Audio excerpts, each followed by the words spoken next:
They swore loyalty by cross and crown, yet behind solemn vows they schemed to blow England's king from his throne. Their oath was spoken in whispers, their devotion draped in shadows. But their hearts burned with a fire of revenge tonight. You will hear the dark revenge that almost shook the very foundations of London's Parliament, a plot so daring, so dangerous, that its echo still lingers in the halls of history. If you crave history's most daring plots and its hidden betrayals, subscribe now, ring the bell, and tell me where you're tuning in from. For tonight, we descend into the cold, torchlit cellars beneath Westminster.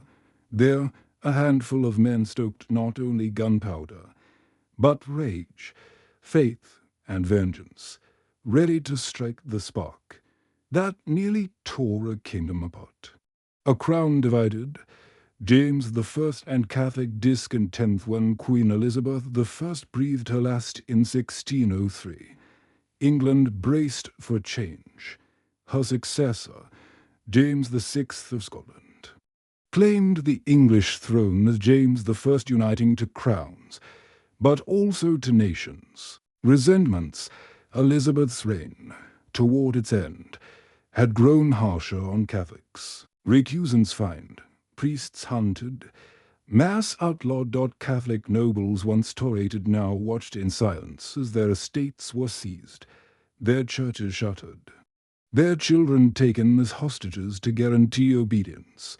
James I had promised tolerance at his coronation banquet. He even flattered Catholic lords, his words sweet as wine. But behind the glitter of ceremony, Parliament dominated by Protestant hardliners tightened the noose they forced him to enforce.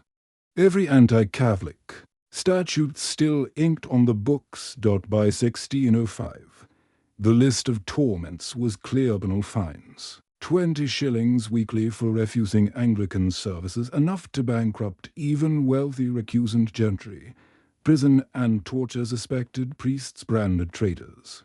Some dragged into chambers where the rack stretched them for confessions they never gave. Land confiscations, estates of so-called traitorous Catholics stripped away, parceled out to Protestant favourites with greedy smiles. Among the disappointed stood Robert Catesby, heir to a storied family, shredded by fines, haunted by suspicion, his father's lands sold from beneath him, his cousin executed, simply for giving shelter to priests. Catesby's Catholic conviction did not dim, it burned hotter, and with it, deep in his heart, smouldered the embers of vengeance. The Catholic underground, from prayer to platoon Jacobean England, Catholic resistance lived not in open fields, but in whispers and shadows, behind manor house walls. Secret chapels flickered with candlelight, priest holes narrow chambers carved. Into rafters and stairwells hid Jesuits from the king's hunters. Families like the Treshams and the Digbys kept daily mass alive, their voices hushed, their lives hanging by a thread. But stale bread and whispered prayers could not mend the bleeding wound of injustice. When Parliament rejected James's 1604 request to relax recusancy fines, Robert Catesby's hope curdled into rage. Under thick oaks in Warwickshire, he gathered fellow Catholics. The night air heavy with silence, his words cut through the stillness. If the king and this Parliament will not grant us justice, then we must take justice into our own hands. It was no longer resistance. It was a call to vengeance. By the summer of 1604, Catesby had found his first co-conspirator, Thomas Percy Volatile. Proud, noble blood in his veins carried a personal vendetta against the crown's broken promises, and Percy brought more than anger. He brought access to the undercroft beneath the House of Lords, and the nerve to claim it, assembling the conspiratorship smoky taverns. Across starlit glades, the circle grew, men drawn not by corn, but by faith, fury, and fire, one by one. They joined Guy Fawkes, a battle-hardened veteran of the Spanish Netherlands, his eyes cold, his hands steady, a master of the deadly art of gunpowder, known then as Great Turpentine. John Wright, a devout Catholic, his brother executed for the faith, fierce, silent, unflinching. Christopher Wright, John's younger brother, zealous, swift with a blade, lethal in loyalty. Thomas Wintour, Percy's cousin, a diplomat, a spy, a man who might bring foreign aid if the cause demanded it. Robert Wintour, a scholar and poet, gentle in spirit, but bound by family to the flame of vengeance. Robert Keyes, a retainer from Catesby's estates, tasked with the most thankless burden, securing escape routes when the deed was done. Together, 9 men, 9 shadows bound in silence. 9 hearts sworn to vengeance. Their plan was nothing less than cataclysm, to stockpile barrels of gunpowder beneath the very floor of Parliament's Lord's Chamber, to wait until the state opening of October 5th. 1605, when the king and nobles would gather in pomp and pride, and then to strike. A single spark, and the crown itself would vanish in thunder. Procuring the powder, and the plan takes shape under cover of darkness in early August. Thomas Percy secured a lease on a vacant undercroft, a dank, vaulted cellar directly beneath Westminster Hall. The air was damp, the stone walls slick with centuries of moisture. Percy softened the landlord with borrowed money and flattering words, masking the shadow in his heart behind the innocent guise of storing wine casks and coal. Once the lease was his, the conspirators gathered above in a rented room. By torchlight, the plan began to take form. Barrels of gunpowder arrived in small, careful batches, disguised as sacks of coal or bundled in wool. Each cask creaked with deadly promise. Guy Fawkes, silent and methodical, tested every barrel. He measured burn rates with steady hands. He trimmed fuses with the precision of a surgeon. One mistake and they would all be ash before they ever lit a match. They worked in shifts, night after night, as if guided by a dark liturgy. Night 1 to 3. Fawkes lowered the first barrels down a smuggler's ladder into the undercroft, sweat dripping as torchlight flickered across the damp stones. Night for a 2-6. Catesby and Percy laid fuses, checked each keg for dampness, and replaced staging matches. Whispering prayers to saints long silent. Night 7 to 9. The conspirators rehearsed escape routes. 2 to ride hard toward the Midlands, the rest bound for the safety of Thomas Percy's brother in Staffordshire. By late September, the cellar groaned under the weight of their resolve. 36 barrels, 2,000 pounds of powder, enough to tear Westminster from its very foundations, enough to send king, lords, and commons into the sky in a single, deafening roar. The Lockerbie letter and growing doubt, but shadows cannot stay. Hidden forever. On September 30th, a letter arrived at the home of William Parker, Lord Monteagle, a man of Catholic blood, but cautious and moderate. The script was shaky, the ink hurried. Its warning was chilling: they shall receive a terrible blow this Parliament, and yet they shall not see who hurts them. Monteagle read the words twice, his pulse quickening. The letter burned like a phantom in his hands. He delivered it with trembling caution. To the secretary of King James, the king's reaction was swift. He ordered a quiet, discreet search of the cellars beneath Westminster. Not a raid, not yet just a silent sweep, enough to rattle the edges of secrecy. In Catesby's rented room, the conspirators gathered once more. The letter lay between them, heavy as a death sentence. Faces were pale in the torchlight. Breath hung in the air like smoke. They argued in tense whispers. Should they abandon everything, scatter into the night before discovery, or hold steady, daring fate to test them, Robert Catesby rose, his eyes blazing, voice cutting through fear like a blade. "We have come too far to cower at the last moment. Friday the 5th of October. We light the fuse or we die with our honor." And in that moment, silence sealed their fate. Each man bowed his head. Each man swore, once more, by blood and by faith, to see the plan through, beneath the throne of England. Vengeance waited. Tunnels, traces, and traitors beneath the stone floor of Westminster. The air was heavy, unmoving. A silent army of dust motes drifted in the lantern glow, dancing through the vaulted undercroft.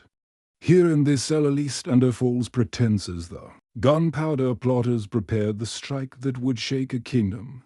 Thomas Percy's quiet coup in August had secured the lease. 7 nights later, under the shroud of a moonless sky, Guy Fawkes led the first delivery. 6 barrels, wrapped in coal sacks, rolled heavily onto the earthen floor.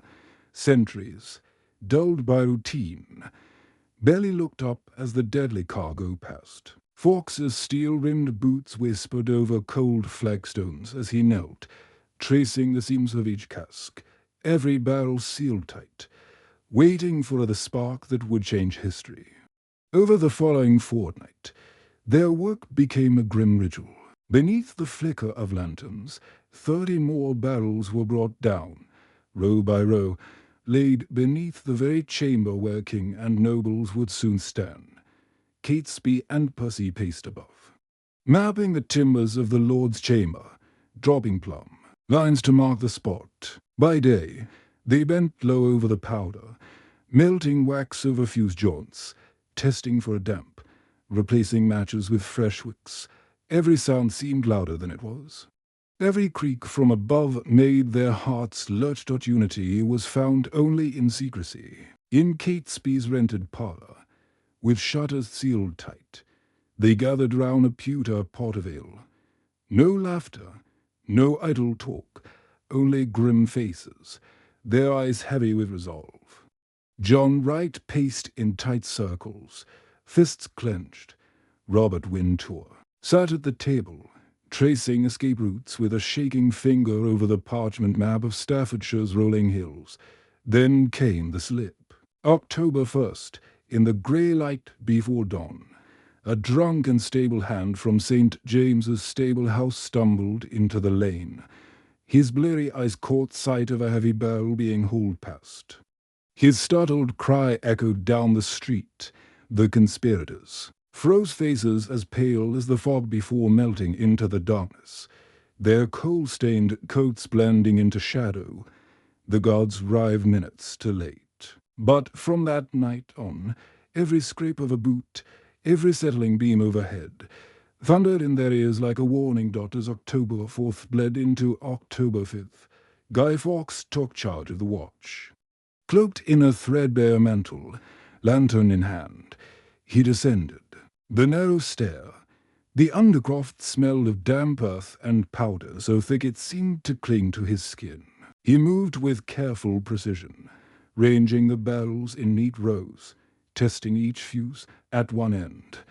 He looped ropes to a small trapdoor above. His plan was simple, ruthless: strike the match. Vanish through the hatch and leave the throne in ruins. Above, the palace bustled. Blissfully unaware, courtiers writhed with wine-sweet laughter. Bishops smoothed their robes in candle-lit halls. Heralds tuned trumpets for the state opening's pageantry. All the while, Guy Fawkes crouched below their feet, his heart pounding like a drum.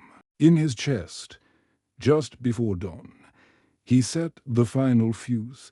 Each hiss of flame felt like thunder in the silence. He climbed the ladder toward the trapdoor, palms slick, breath short. The hatch creaked as he pushed it open, revealing an empty chamber. Benches deserted, only the echo of his own ragged breathing. Sweat trickled down his cheek. He shut it softly and returned below, the ember of the fuse whispering against the darkness. Back in Catesby's parlour, pale light seeped through the shutters. Percy checked his watch. 2 hours. 2 hours until the king's arrival. They poured strong ale with trembling hands. When Fawkes entered, soot streaked and grim, the men exchanged glances heavy with finality. The fuse was lit. Then fate struck. A sudden pounding rattled the parlour door. Catesby's hound erupted in a frantic howl. Thomas Wintour pulled back. The shutter and froze. Hooves on cobblestones, torches cutting through the fog. The constable had arrived. The mysterious letter to Lord Monteagle ignored days earlier had found its mark. The king's men were coming. Panic surged. The room erupted in desperate whispers. Some urged flight. Others clung to hope. Catesby's eyes blazed with fury. Fawkes, pale and resolute, rushed back into the undercroft, determined to extinguish any stray flames, to protect their cause even in failure. But it was too late.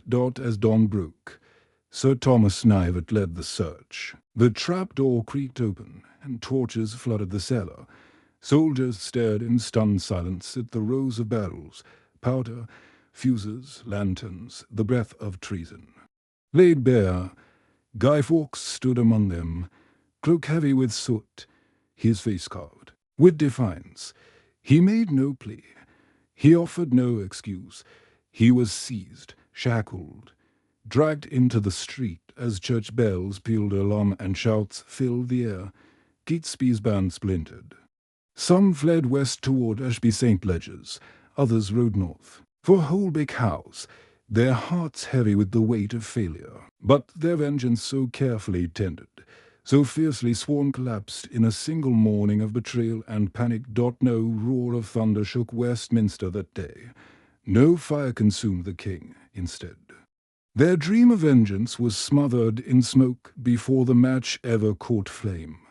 Manhunt and martyrdom of frost tipped. Dawn broke over the Midlands heath as the remnants of the Gunpowder Plot converged at Holbeck House. The walls shivered in the morning chill as Catesby, Percy, the Wright brothers, and a handful of desperate men, powder-smudged and wide-eyed, huddled behind hastily barred doors. Their breaths came in ragged clouds. Their wounds stung, their nerves frayed like torn cloth. Their grand vengeance had failed, and now every rustle of wind through the eaves felt like the heavy tread of pursuers drawing nearer with every heartbeat. The siege of Holbeck House throughout the night. The rain had come in relentless sheets. It soaked the earth, streaked the windows, and dribbled down into the floorboards that creaked with every step. The damp had spoiled their precious cache of tinder, the powder they had sworn would blow. Parliament into the sky now lay useless, sodden, and inert, a cruel reminder of what might have been in the pre-dawn gloom. Robert Catesby strode across the hall, his boots striking echoes against the woodland planks. He inspected the men. Some shivered uncontrollably with fever. Others winced as splinters and cuts from their frantic flight throbbed under their makeshift bandages. Still, their eyes burned with the knowledge that their time was running out. Outside, the sheriff's posse was already assembling, led by Sir Richard Walsh. They had stalked the fugitives through muddy fields, through torch-lit villages, leaving a trail of whispers in their wake. Mounted troopers spread across the countryside, their lanterns bobbing in the mist like ghostly will-o'-the-wisps. Among the bare oaks, Walsh, a devout Protestant, saw in every Catholic face the shadow of treason, and in his heart he vowed a reckoning swift and merciless. At the first light of sunrise, a cannon boomed across the heath. The single shot shattered the stillness, echoing like a death knell. Inside the hall, Catesby and Percy exchanged a long, resigned glance. No words were needed. The Wright brothers crept to a narrow window.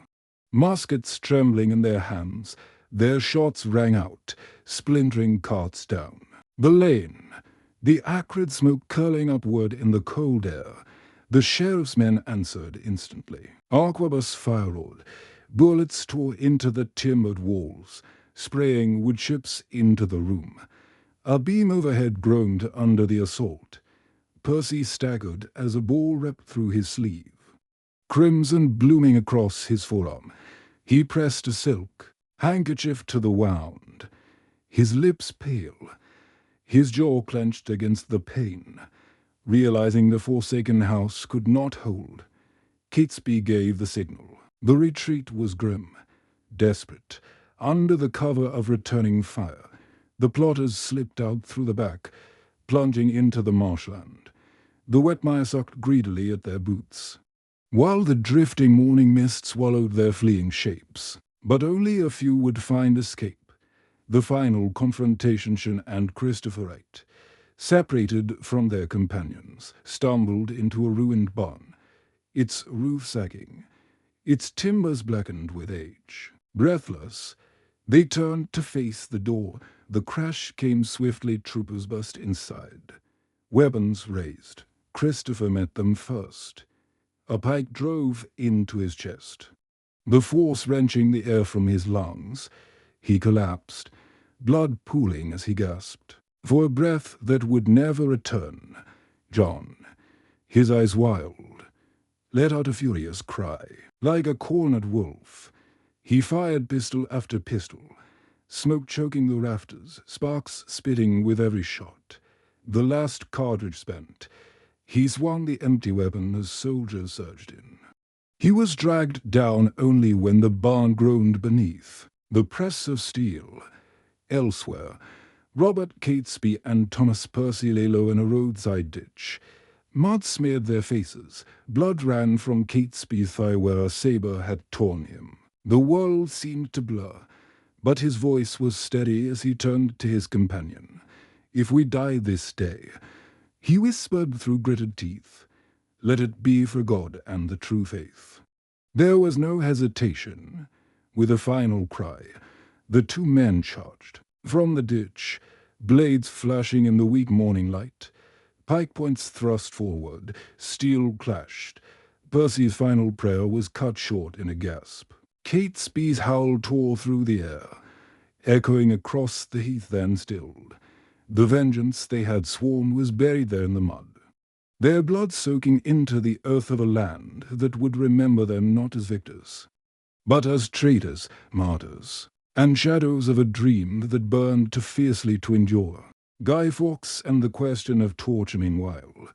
Deep within the damp stone of Newgate prison, Guy Fawkes lay shackled in a narrow cell, wrists not raw by iron manacles. The air was thick with rot and cold, the walls sweating with moisture.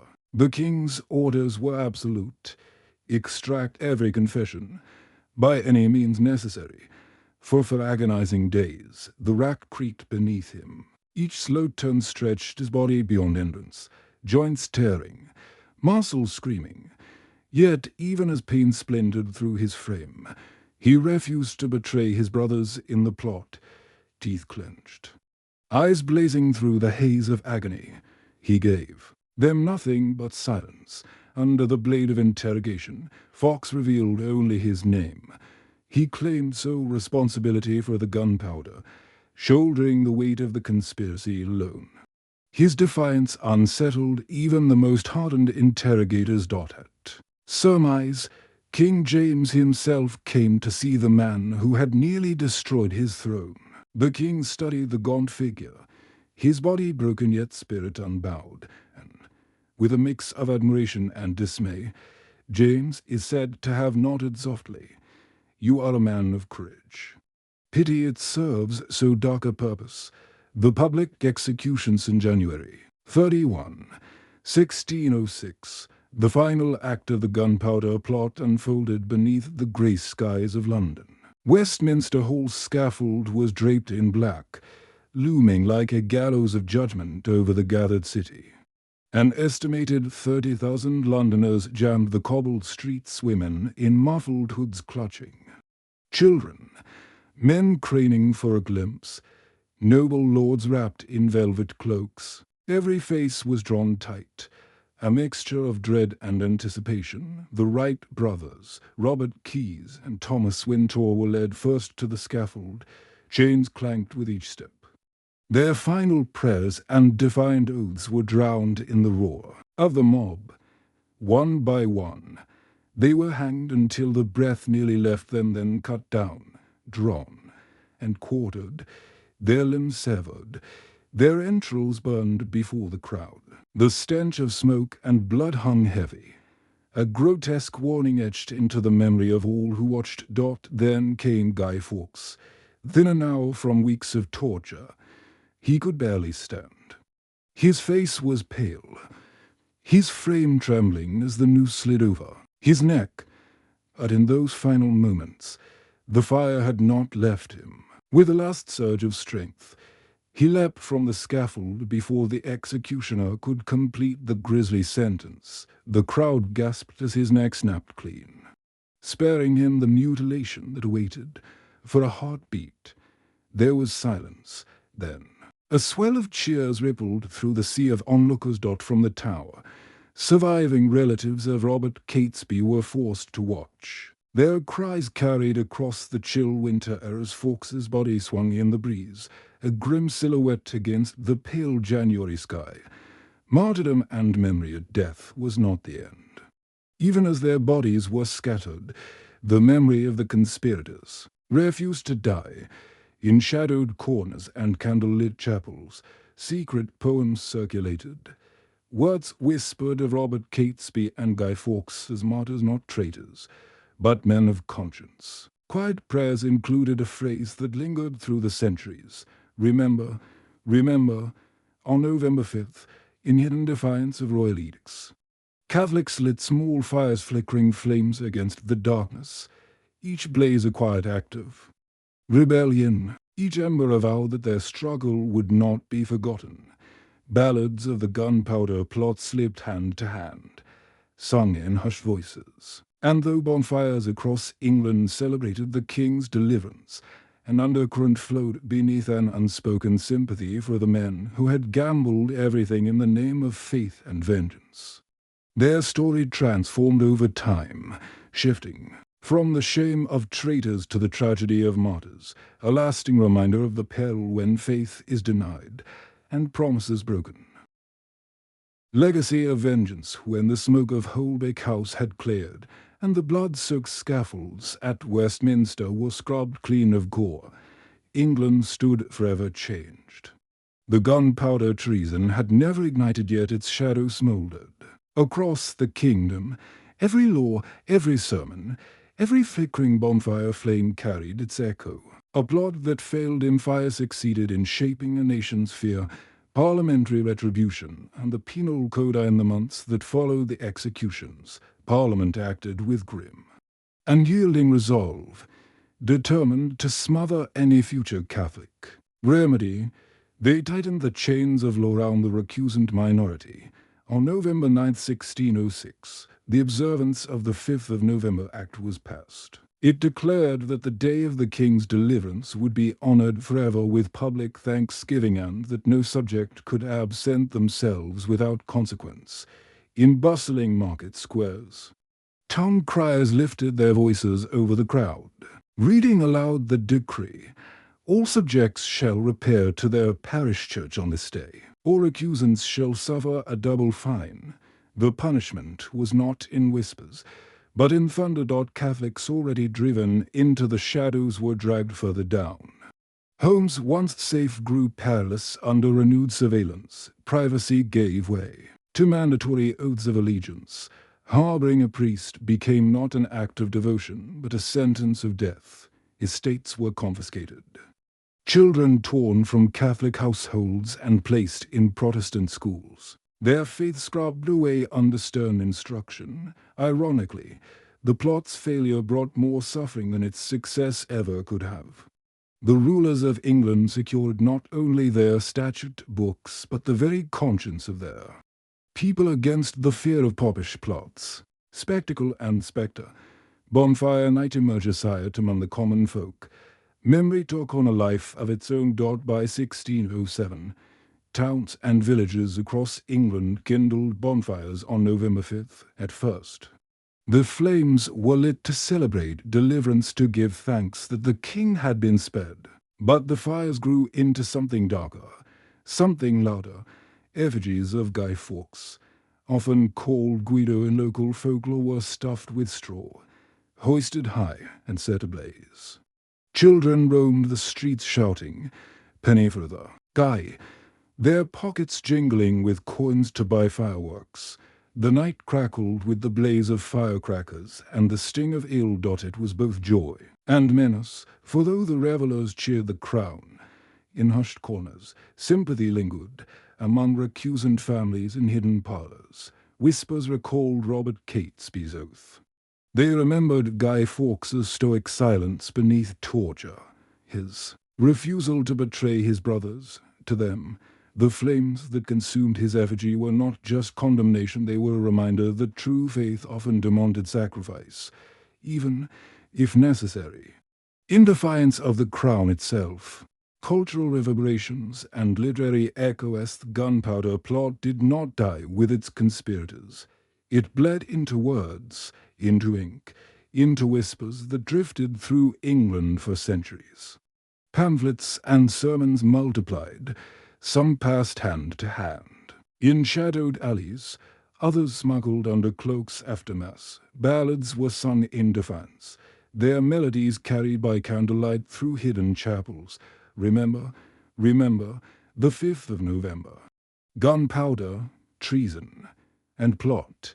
We see no reason why gunpowder treason should ever be forgot. These lines from the Ballad of the Gunpowder Treason 1606 became both anthem and warning, echoing across taverns, marketplaces, and whispered prayers. Playwrights and poets seized its tension.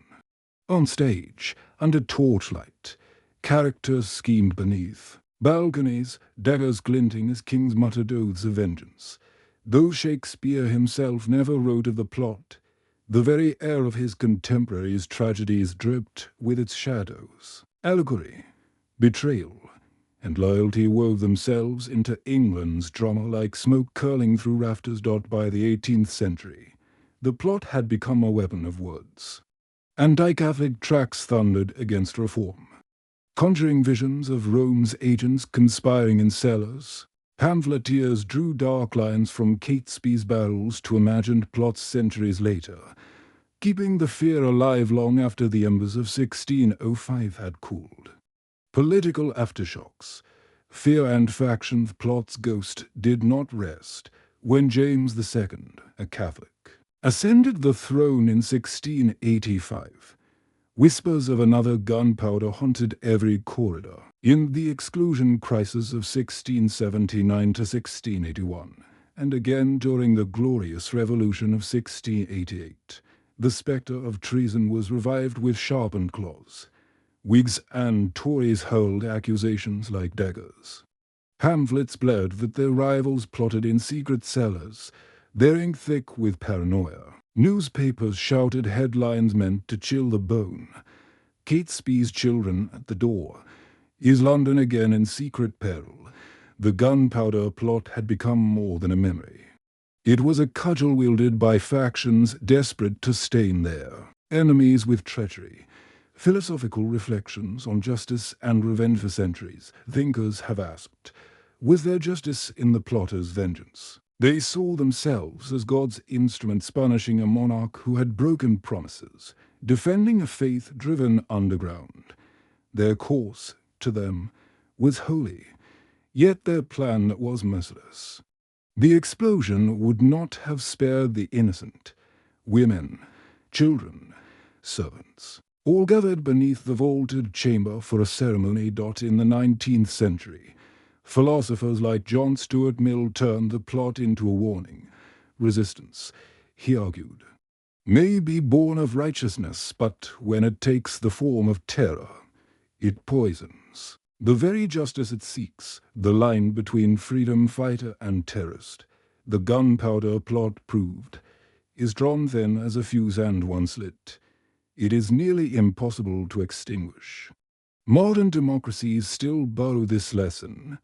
When grievances are left to rot, violence may seem the only recourse, but vengeance, unchecked, too often births only harsher chains. The enduring whisper, and yet the whisper remains. Today, November 5th endures as a day of fire and memory for some.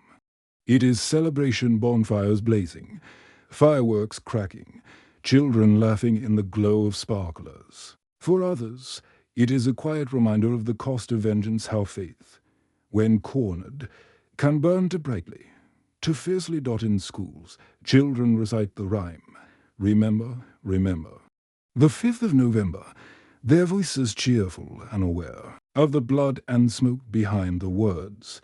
But if you listen closely beneath the crackle of bonfires, beneath the laughter and cheers, you may still hear the faintest echo, the whisper of conspirators long dead, Catesby's oath, Fawkes's stoic defiance, dreams of justice unmet, vows carried into the dark dot as the last embers fade each November night.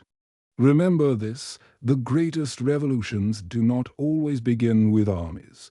Sometimes they start in cellars, with whispered conspiracies, trembling hands, and the belief that one spark can change the world. Thank you for journeying through the Gunpowder Plot's revenge and repercussions. If this deep dive stirred your curiosity or gave you pause, subscribe for more evocative bedtime story history. Share which shadowy intrigue you'd like told next. And as you drift to sleep, remember, the 5th of November